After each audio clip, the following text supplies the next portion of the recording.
CM Revanth రెడ్డిలో Congress DNA లేదని, అది duplicate DNA అని, వరంగల్ సభ విజయోత్సవ సభ కాదని కాంగ్రెస్ పార్టీ సభలా ఉందన్నారు కరీంనగర్ బీఆర్ఎస్ పార్టీ జిల్లా అధ్యక్షులు, మాజీ సుడా చైర్మన్ జీవీ రామకృష్ణారావు.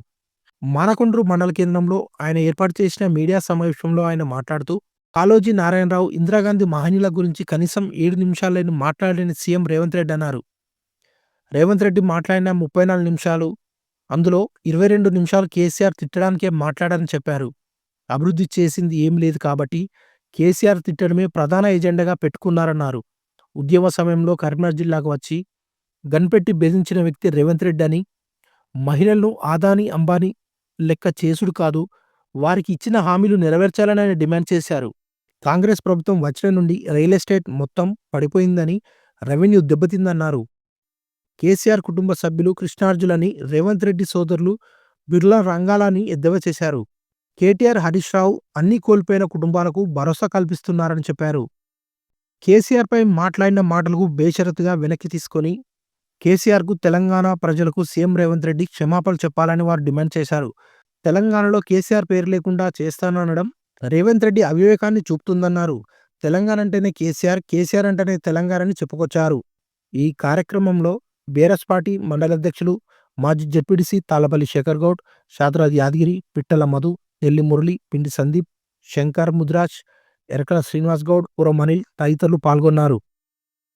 రేవంత్ రెడ్డి గారు కాంగ్రెస్ ప్రభుత్వము శ్రీమతి ఇందిరాగాంధీ గారి పేరు మీద సభ ఏర్పాటు చేసి కాళోజీ నారాయణరావు గారి విగ్రహం ఆవిష్కరించి దానికి మహిళా శక్తి అని పేరు పెట్టి, ఇది గత ప్రభుత్వం 1 year నుంచి ఉన్న ప్రభుత్వం ఉత్సవాలు అని చెప్పి వారు ఒక ప్రోగ్రాం చేయడం జరిగినది. నిజంగా కూడా ఆ ప్రోగ్రాం మనం తిలకిస్తే చూస్తే అది తేనె నీళ్లు లేకపోతే నూనెను పాలు తాగున్న మీటింగ్. ఆ మీటింగ్లో వచ్చినటువంటి రేవంత్ రెడ్డి గారు పెద్దలైనటువంటి కాళోజీ నారాయణరావు గారి విగ్రహాన్ని ఆవిష్కరించడం జరిగినది. కాళోజీ నారాయణరావు గారు తన జీవితం అంతా కూడా తెలంగాణ సానుకూలంగా తన కవితలు రాసిండు. తెలంగాణ రాష్ట్ర ఏర్పాటు కోసం తన పెన్నుకి పదన పెట్టిన వ్యక్తి.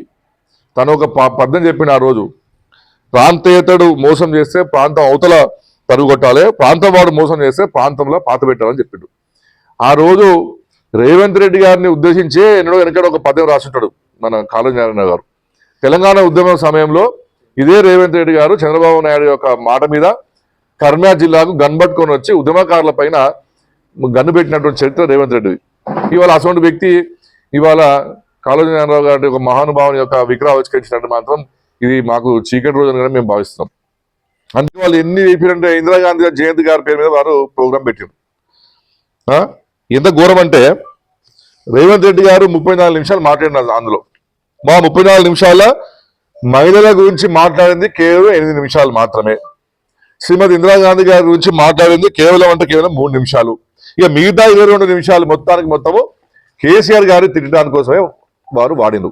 ఆ సభ పెట్టింది ఇందిరాగాంధీ గారి గురించి మాట్లాడక, కేసీఆర్ గారు తిట్టడానిక, మీ పథకాలు అమలు చేసే విషయం చెప్పడానిక.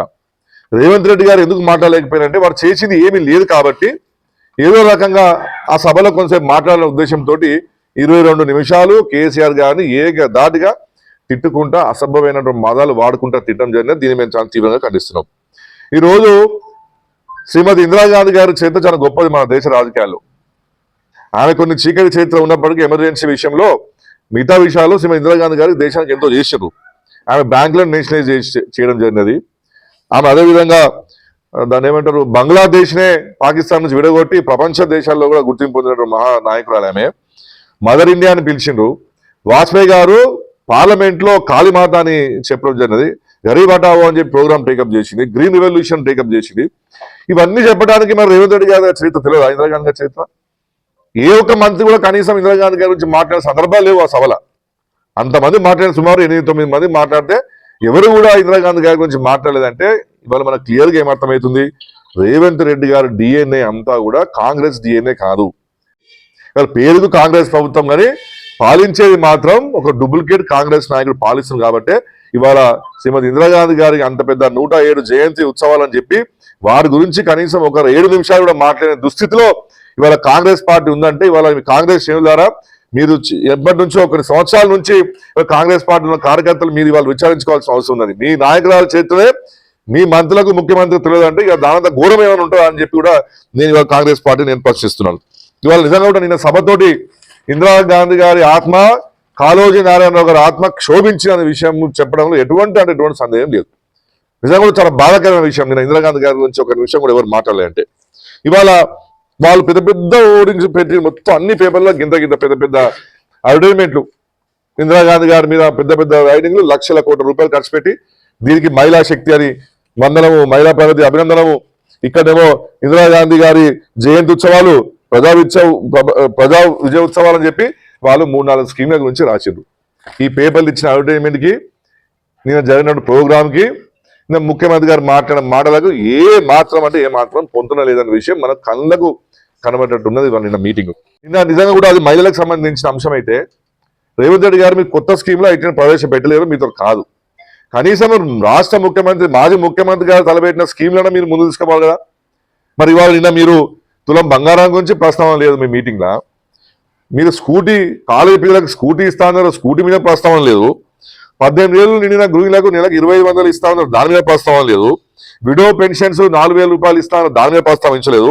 ఇక కళ్యాణ్ లక్ష్మి లేదు, కళ్యాణ్ షాది ముబారక్ లేదు, మా కేసీఆర్ కిట్ లేదు, ఆరోగ్య లక్ష్మి లేదు, పోషక ఆహారం లేదు, అమ్మ ఒడి లేదు అంటే ఏమేంటికంటే ఏమీ లేకుండా ఉట్టి కాలయాపన చేయడం కోసము అధికార కేంద్రాన్ని వాడుకొని అది మీ కాంగ్రెస్ సభలాగా నిన్న మీరు ఆ సభ నిర్వహించేది. ఇవాళ మేము సూటిగా అడుగుతున్నాం కాంగ్రెస్ పార్టీ నాయకులను, మీరు 11 నెలలు అవుతున్నది, విజయ ఉత్సవాలు ఎప్పుడు చేస్తారండి? మనం తలపెట్టిన సంక్షేమ పథకాలు ఒక రూపానికి వచ్చి ప్రజలు దాన్ని ఎంజాయ్ చేస్తున్నప్పుడు, దాన్ని అనుభవిస్తున్నప్పుడు వాళ్ళ నుంచి వచ్చే సంతోషంతో మనం విజయ ఉత్సవాలు చేస్తారు. అది నిజంగా కూడా నిన్న జరిగిన విజయ ఉత్సవాలు కాదు, అవి ప్రారంభోత్సవాలు.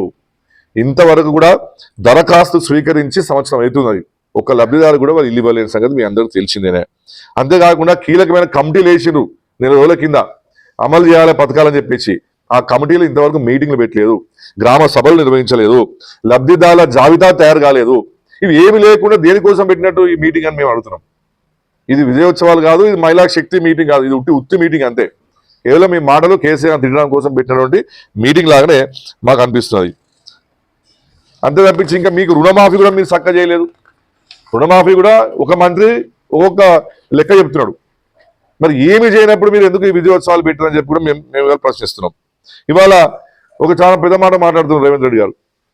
వాళ్ళట ఈ యొక్క సోలార్ ఎనర్జీ తోటి కరెంట్ ఉత్పత్తి చేస్తారట తెలంగాణలో. దానికి సంబంధించి ₹1,00,00,000 స్వశక్తి మహిళా గ్రూపులకు డబ్బులు ఇస్తారట. ఇచ్చి అదానీ అంబానీలను తన్నేటట్టు ఈ మహిళా గ్రూపులను కోటీశ్వరం చేస్తాడు వచ్చే 2-3 సంవత్సరాల్లో.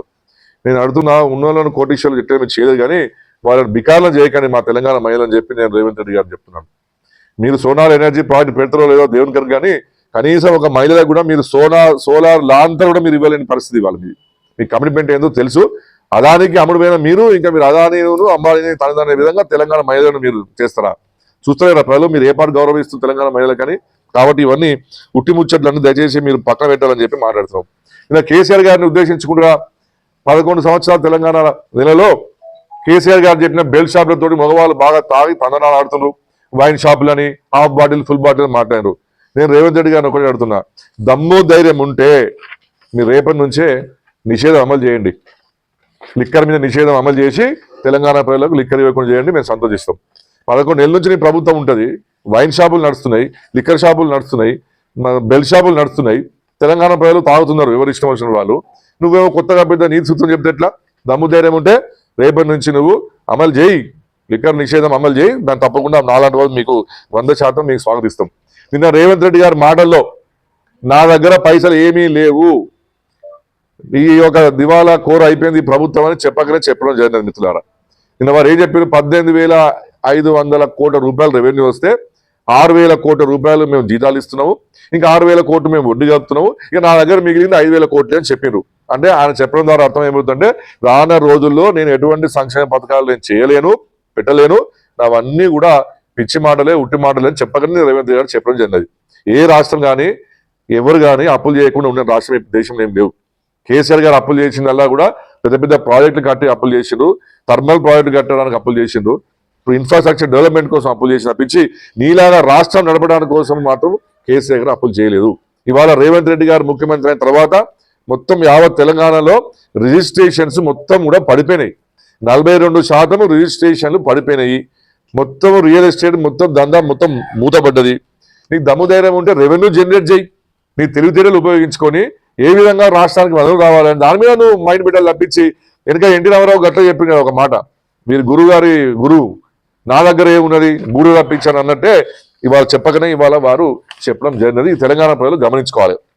కేసీఆర్ గారు గురించి మాట్లాడుకుంటా, కేటీఆర్ గారు హరీష్ రావు గారు ఇద్దరు కూడా ఇవాళ రేవంత్ రెడ్డి గారు చేసే అన్ని పనులు అక్రమం చేసేటువంటి పథకాలను తప్పకుండా దాన్ని నిలదీస్తున్నారు. దానిని అమలు చేసే పద్ధతిలో చేయాలని చెప్పి కూడా వారు ప్రశ్నిస్తారు. ఆ ప్రశ్నకు జవాబు చెప్పలేక నిన్న రేవంత్ రెడ్డి గారు కేసీఆర్ గారి కుటుంబ సభ్యులను అటు హరీష్ రావు గారిని అదేవిధంగా కేటీఆర్ గారిని పట్టుకొని బిర్లా రంగా అని చెప్పి మాట్లాడారు. సార్ బిర్లా రంగా ఇద్దరు ఎవరో ఫస్ట్ రేవంత్ రెడ్డి గారు చెప్పదలుచుకున్నారు. బిర్లా రంగా ఇద్దరు కూడా ఎందుకంటే 1980 దశకాలంలో వాళ్ళు కిడ్నాపులు చేసి బ్లాక్మెయిల్ చేసి పైసలు వసూలు చేసి దందా చేసిన వాళ్ళు. ఇవాళ కేసీఆర్ గారు కుటుంబ సభ్యులైన కేటీఆర్ కానీ మా హరీష్ రావు గారు కాదు బిర్లా రంగా. ఇవాళ రేవంత్ రెడ్డి వాళ్ళ తమ్ముడు కృష్ణారెడ్డి తిరుపతి రెడ్డి, ఇవాళ రేవంత్ రెడ్డి తిరుపతి రెడ్డి మీరు బిర్లా రంగాలు. మా కేటీఆర్ గారు హరీష్ రావు గారు కృష్ణార్జును గుర్తుంచుకోండి. రేపు రానున్న రోజుల్లో వారిద్దరు కూడా మీకు విశ్వరూపం చూపిస్తారు. మీ రాజకీయం అంతం చేయడానికి ఈ కృష్ణార్జును ముందుకు వస్తారు. అప్పుడు తెలుస్తుంది మీకు వారి గొప్పతనం ఏందనేది. ఇవాళ అందుకనే మీకు ఇవాళ బిల్లారంగా భాష రాగానే మీ భాష ఉన్నది. మేము కళ్ళు గుడ్డు తిత్తాము, గోడీలు ఆడతాము, పేగులు తిత్తాము, మెడకి వేసుకుంటాము, బుల్డోజర్లు పెట్టి తొక్కిస్తాము, మూసిన లేదు సాగు కొడతాము. ఇవన్నీ బ్లాక్మెయిల్ చేసే మాటలు. ఇటువంటి బ్లాక్మెయిల్ చేసే మాటలే ఆ రోజులలో బిర్లారంగా వాడిరు. ఇవాళ నువ్వు రాజకీయంగా ఈ పదాలు వాడి తెలంగాణ ప్రజల మీద ఒక మానసిక ఒత్తిడి తీసుకొచ్చుకొని నువ్వు చేస్తున్నావు బ్లాక్మెయిల్ రాజకీయాలు. కేసీఆర్ గారు కుటుంబ సభ్యులైన కేటీఆర్ కానీ హరీష్ రావు గారు వారు బ్లాక్మెయిల్ చేస్తారు. ఎక్కడ కూడా వారు మంచిగా మాట్లాడుతున్నారు. నువ్వు ఎవరైతే బెదిరిస్తున్నావో వాళ్ళ దగ్గర పోయి మేము ఉన్నాం నీకు ఆసరగా అని చెప్పి వారు కాపాడుతున్నారు. అంతే తప్పించి నువ్వు బిల్లరంగా ఎవరైనా చేసి చదువుకొని నువ్వు పేర్లు పెడితే బాగుంటుందని చెప్పి కూడా నేను తెలియజేస్తున్నాడు. మరి వారు ఇంకో కేసీఆర్ గారు పెట్టిన బీఆర్ఎస్ పార్టీ మొక్కనే తీసేస్తా అంటారు. మొక్కను మొదలనియనట ఆయన. నీ గురువు, నీ మెంటరు, నీ ఫైనాన్షియరు చంద్రబాబు నాయుడు ఉమ్మడి రాష్ట్రానికి ముఖ్యమంత్రి ఉన్నప్పుడే కేసీఆర్ గారు మొక్క పెట్టిండు. ఆ మొక్క ఇవాళ వృక్షమై మొత్తం తెలంగాణలో నాటకపోయింది. ఆ వృక్షం నుంచి వచ్చే ఆకులు కూడా కనీసం తుడలేని పరిస్థితి మీ చంద్రబాబు నాయుడు ఉండే. నువ్వేం బిక్తావని చెప్పి మేము అడుగుతున్నాం. ఫస్ట్ నీ మొక్క చక్కగా ఉంటుందో చూసుకో. నీ మొక్క పెట్టింది కాంగ్రెస్ పార్టీ, మీ యొక్క నాయకురాలు సోనియా గాంధీ పెట్టింది నీ మొక్క. నువ్వు కేవలము ఆ యొక్క పార్టీ కాంగ్రెస్ పార్టీ ఢిల్లీ సుల్తాన్ల ప్రతినిధి మాత్రమే. దయచేసి గుర్తుంచుకోవాలి రేవంత్ రెడ్డి గారి విషయం. మీరు ఆమె సోనియా గాంధీ గట్టిగా అక్కడ తుమ్మితే ఉద్యోగం పోతుంది. నువ్వేమో కాంగ్రెస్ పార్టీలో ఈ రాష్ట్రంలో నువ్వు సుప్రీం కాదు. నువ్వు అధిష్టానం పెట్టిన భిక్ష. నువ్వు ఎన్ని రోజులు ఉంటావో ఆ డిసైడ్ చేయాల్సింది తెలంగాణ ప్రజలు కాదు, మీ సోనియా గాంధీ డిసైడ్ చేస్తే నేను ఆ రోజు దగ్గర పడతాయి. అది దానికోసం కూడా మేము తప్పకుండా మేము చూస్తాం. ఇంకొకటి ఏంటంటే అసలు కేసీఆర్ గారికి రేవంత్ రెడ్డి గారు ఇక్కడ పోలుకుందా అంటే అసలు కేసీఆర్ గారు అనేటువంటి నైతిక హక్కు కూడా ఇవాళ రేవంత్ రెడ్డి గారు లేదు. కేసీఆర్ గారిది 40 సంవత్సరాల రాజకీయ చరిత్ర. 16 ఎన్నికలలో మరి గెలిచి విజయం సాధించిన వ్యక్తి. రాష్ట్ర ముఖ్యమంత్రిగా, కేంద్ర మంత్రిగా, రాష్ట్ర మంత్రిగా అనేక సార్లు పనిచేసిన అనుభవం ఉన్న వ్యక్తి. తెలంగాణ రాష్ట్ర కోసం పార్టీ పెట్టి రాష్ట్రాన్ని తెచ్చినటువంటి వ్యక్తిని పట్టుకొని నువ్వు నీ నోటికొచ్చిన మాట్లాడి తెలంగాణ ప్రజలు ఊరుకోరు. నువ్వు మీరు మాట్లాడిన మాటలు తప్పకుండా బేషరతుగా తెలంగాణ సమాజానికి మీరు క్షమాపణ చెప్పాలి. కేసీఆర్ గారి పైన మాట్లాడినటువంటి అనుచితి వ్యాఖ్యలకు బాగా మాట్లాడతాడు. కేసీఆర్ గారు రావాలి, బయటకు రావాలి, అసెంబ్లీకి రావాలి, అసెంబ్లీలో నువ్వు మాట్లాడాలి, టైం నేను డిసైడ్ చేస్తా అంటాడు. ఆయన గుండెలో రేవంత్ రెడ్డి గారి గుండెలో కొట్టుకునేది కేసీఆర్ గారు పదాలు కొట్టుకుంటున్నాయి డగడగ కానీ. నేను రేవంత్ రెడ్డి గారు చెప్తున్నా, మీకు కేసీఆర్ గారిని చూడాలంటే నేను ఫిక్స్ చేపిస్తా అపాయింట్మెంట్ మా సార్ తోటి. వారు ఉన్నది ఎక్కడో లేదు, వారు ఉన్నది వారి నియోజకవర్గ కేంద్రంలో గజ్వెల్ కాన్స్టిట్యున్సీలో వారి నివాస గృహమైనటువంటి గజ్వెల్ ఉన్నారు. మీరు చూడదలుచుకుంటే రాండి, తప్పకుండా నేను కేసీఆర్తో కల్పిస్తాను. కనీసం కేసీఆర్ కలుతున్నా నువ్వు చేసిన పాపాల కన్నా కొంచెం పుణ్యం దక్కుతుందని చెప్పి నేను రేవంత్ రెడ్డి కోరుతున్నాను. నాకు రేవంత్ రెడ్డి గారు ఆనవాళ్ళు లేకుండా చేస్తా అని చెప్తున్నారు. వారు బాగా ఫ్రస్ట్రేషన్ మైండ్లో ఉన్నాడు. వారు ఎక్కడ పోతే అక్కడ కనబడేది కేసీఆర్ ఆనవాళ్ళే. ఇవాళ వారు రోడ్ల మీద పోతున్నారు, జిల్లాలు తిరుగుతుంటే రోడ్లు అన్ని తెలంగాణ ప్రభుత్వం 10 సంవత్సరాల నుంచి వేసిన రోడ్లు. ఆ రోడ్ల పక్కన ఉన్న అనేకమైన చెట్లు, అర్ధారం ద్వారా వేసే చెట్లు మొత్తం కనబడుతుంది కళ్ళ నిండా. ఆ రోడ్డు మీద కనబడే మొత్తం కరెంటు తీగలు, ట్రాన్స్ఫార్మర్లు అన్ని కేసీఆర్ గారు వేసినాయి ప్రభుత్వంలో. అంతకు మించి ప్రతి కుంట చెరువు మొత్తం నిండు కుండలాగా నిండున్నాయి. అది మా కేసీఆర్ గారి పుణ్యమే. ఇక ఆనవాళ్ళు చేస్తా లేకుండా అంటే ఈ రాష్ట్రం అంటేనే, తెలంగాణ రాష్ట్రం అంటేనే కేసీఆర్ గారు ఆనవాళ్ళు. ఇవాళ ఆయన ఆనవాళ్ళు తీయడం నీ తరం కాదు కదా. నీ ఎడమకాలు చిటికన ఏలుకున్న గోరు పక్కకు మొలిచే వెంట్రుకను కూడా ఇవాళ రేవంత్ రెడ్డి గారు తీయలేడు. ఇవాళ నిజంగానే మీరు కేసీఆర్ ఆనవాళ్ళని చూడొద్దంటే మాత్రం నేను తప్పకుండా ఒక సలహా ఇవ్వదలుచుకున్నాను రేవంత్ రెడ్డి గారికి. మీ అందరికీ తెలుసు, ఒక వివాదపరమైనటువంటి స్వామి నిత్యానంద్ ఉన్నారు. ఆ నిత్యానంద స్వామి ఏం చేసినట్టే ఇడుక్వేర్ అనే తీరంలో పోయి ఒక భూమి కొనుక్కొని ఇది నా స్వతంత్ర దేశం ప్రకటించుకున్నాడు. నేనేం చెప్తున్నాను రేవంత్ రెడ్డి గారికి, మీ కేసీఆర్ ఆనవాళ్ళు, రాహుల్ గాంధీ ఆనవాళ్ళు, తెలంగాణ ఆనవాళ్ళు కనబడదంటే మీరు కూడా ఒక ఐలాండ్ కొనుక్కొని అక్కడ మంచి ప్రశాంతంగా ఉండండి. అప్పుడు ఇప్పుడు మీ నాయకుడు, మీ గురువు చంద్రబాబు నాయుడు కూడా వచ్చి అక్కడ మంచిగా సేవ తెచ్చుకొని పోతారు. అంతకు మించి మీరు మాత్రం ఎట్టి పరిస్థితుల్లో కూడా కేసీఆర్ ఆనవాళ్ళు తీసేటువంటి ప్రసక్తే లేదు. మీలాంటి వాళ్ళు 1000 మంది పుట్టినా కూడా కేసీఆర్ టచ్ కూడా చేయలేదు అని చెప్పి కూడా నేను తెలియజేస్తున్నాను. ఇంకొక విషయం కూడా చెప్తున్నాను, కానీ ఆనవాళ్ళు అని చెప్పి మాట్లాడుతుంటే నాకు ప్రహ్లాదుడును హిరణ్యకశిపుడు కథ గుర్తొస్తుంది. మీ అందరూ తెలుసు, ప్రహ్లాదుడు పెద్ద హరిభక్తుడు, నరసింహస్వామి విష్ణుమూర్తి భక్తుడు. మరి తండ్రి హిరణ్యకశిపుడికేమో ఆయనకు విష్ణుమూర్తి అంటే ఇష్టం ఉండదు. కొడుకు ఏమంటాడు, నేను పూజించా, నేను విష్ణుమూర్తినే పూజిస్తా అంటాడు. ఏడు రాని విష్ణుమూర్తి అంటే ఇందు లేటందు సందేహం ఎందెందు చూసినా అందందు గలడు విష్ణుమూర్తి అని చెప్తారు. కొడుకు గద పట్టుకొని స్తంభాన్ని కొడితే ఆయన నుంచి నరసింహస్వామి బయటకు వెళ్తాడు. నువ్వు ఎక్కడ కొట్టినా నీకు నరసింహస్వామి వెళ్తాడని చెప్తాడు. ఆ ప్రహ్లాదుని మీద కోపం కొద్దీ ఆయన పలగొట్టిన స్తంభం నుంచే నరసింహస్వామి వస్తారు, హిరణ్యకశిపుడు కథం చేస్తారు. రేపు రానున్న రోజుల్లో కూడా రేవంత్ రెడ్డి గారు వేచి చూడండి. రానున్న రోజుల్లో ఏదో ఒక అవతారంలో కేసీఆర్ గారు వస్తారు. కేసీఆర్ గారు అసెంబ్లీకి వచ్చిన రోజు, వారు విశ్వరూపం చూపించిన రోజు మీరు అసెంబ్లీకి వచ్చి బంద్ చేస్తారు, ఉల్టా తిరిగిపోతుంది రాసుకోండి చరిత్ర. అప్పుడు కేసీఆర్ వేసే ప్రశ్నలకు మీరు జవాబు దొరకగా మీరు పోయి దాక్కుంటారు మీ యొక్క ముఖ్యమంత్రి ఇంట్లో. అది దానికోసం వెయిట్ చేయండి, తొందరపడకండి అని చెప్పి కూడా నేను చెప్తున్నాను రేవంత్ రెడ్డి గారికి. ఒక విజయోత్సవ ర్యాలీ పేరు మార్చుకోండి. ఇవన్నీ కూడా ప్రారంభోత్సవాలు మాత్రమే. మీరు పథకాలు ఏమీ అమలు చేయలేని పరిస్థితిలో ఉన్నారు కాబట్టే మీరు కేసీఆర్ గారిని తిడుతున్నారు, హరీష్ రావు గారిని తిడుతున్నారు, కేటీఆర్ గారిని తిడుతున్నారు. కాబట్టి మీరు బేషరతుగా ఈ విజయోత్సవాలు తప్పు అని మీరు చెప్పాలి, తెలంగాణ ప్రజలకు క్షమాపణ కోరాలి, సార్ చెప్పాలి.